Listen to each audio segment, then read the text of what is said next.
You founded more than 20 years ago Actelion, which was a huge success, and now you go again through this pain, have again kind of a startup. Why did you decide to do this again? So first, it's not pain, it's a pleasure of really every day, because we are able to continue the projects that we have started, and we are scientists. We want to know if the drugs that we have discovered, that Martin really discovered, if these drugs are going to help patients. And if we would not have created Idorsia, we would maybe never know this answer, because Johnson & Johnson would have had other interests. So we had to create Idorsia. And also we had to create a place where all these collaborators would continue to work.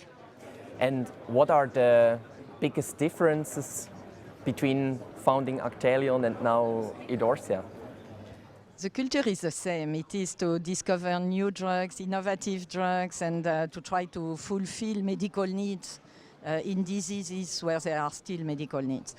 What is fantastic in the creation of Idorsia is that nobody lost. We could really avoid any layoffs, and that has been really very much appreciated by all the employees. What is different is that we are starting Idorsia with 700 people, and we have 11 molecules in clinical development, so it's very different from a startup when we were 4 in an empty room. It's quite different. And nowadays there are a lot of biotech companies in Switzerland. I have the feeling every year the trends are really going to having more and more biotech companies. How can you explain this? Why in Switzerland so many biotech companies are created? So it's interesting, because we were basically maybe the second or third biotech. When we started Actelion, there were maybe, I think Glycart was already existing, or I'm not even sure. So we were basically the first large biotech in Switzerland. And at this time, I have a feeling that the big pharma, the big monster, which were Novartis, Roche, were not so keen on having small biotech. They wanted maybe to keep the best scientists. But I think that they realized very quickly they have a lot of advantages. So today you have in Switzerland very large company, which also is a very big help for creating other biotech, and so that's the first point. The second point is that university like EPFL, ETH Zurich are pushing their students to be entrepreneurs, are teaching them what they can do, and a lot of young people they have one idea very early, even in their studies, is to create their company. And what recommendation do you have for these young students that are so motivated to create their own company? What recommendation? What is the main hint you can give them?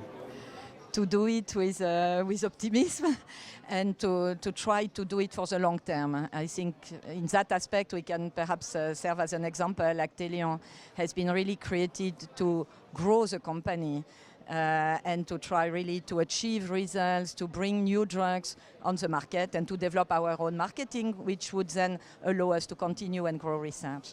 So I think that we had that idea from the very beginning of Actelion to create a full-fledged company, almost pharmaceutical or biopharmaceutical company. And the young people who are starting, I think I find it fantastic in Switzerland that the universities are really trying to help and support the young people who want to do startups. I would add something. I would tell to these young entrepreneurs is do not underestimate how much work and how many problems you are going to get. It's going to be fun and interesting, but it's not going to be easy. You are going to have a lot of problems. And if your motivation is to be rich quickly, don't do it. It will not work.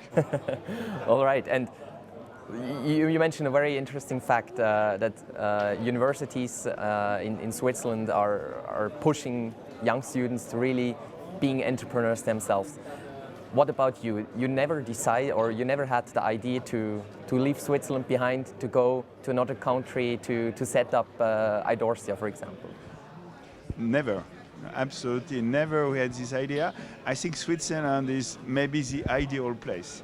I cannot imagine a better place to create Idorsia than Switzerland. And why?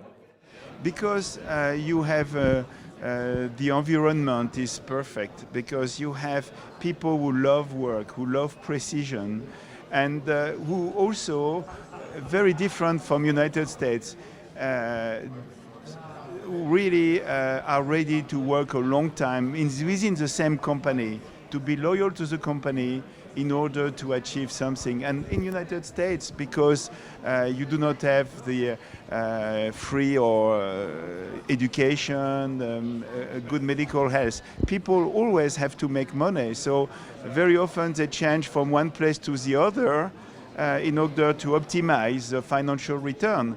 And that's not the case in Switzerland. So we have the best people, and they are ready to work for a long time. Here at Swiss Economic Forum, we have over 1,200 business leaders from Switzerland.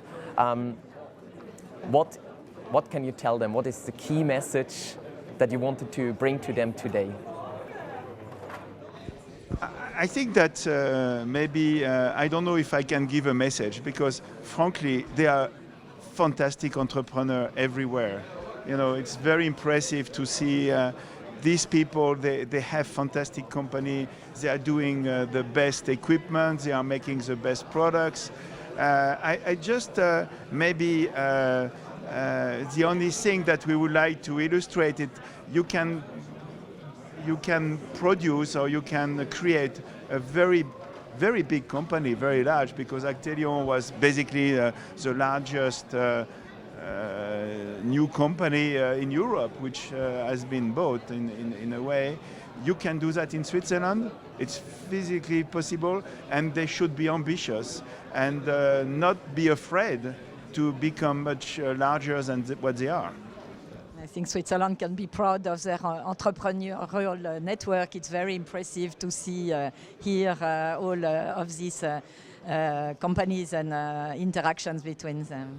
And the Swiss Economic Forum is a good example, and I have to say, I didn't know it was existing, and when you come, you are very impressed. It's very impressive. We're glad to hear this. Thank you very much for your time. Thank you very much.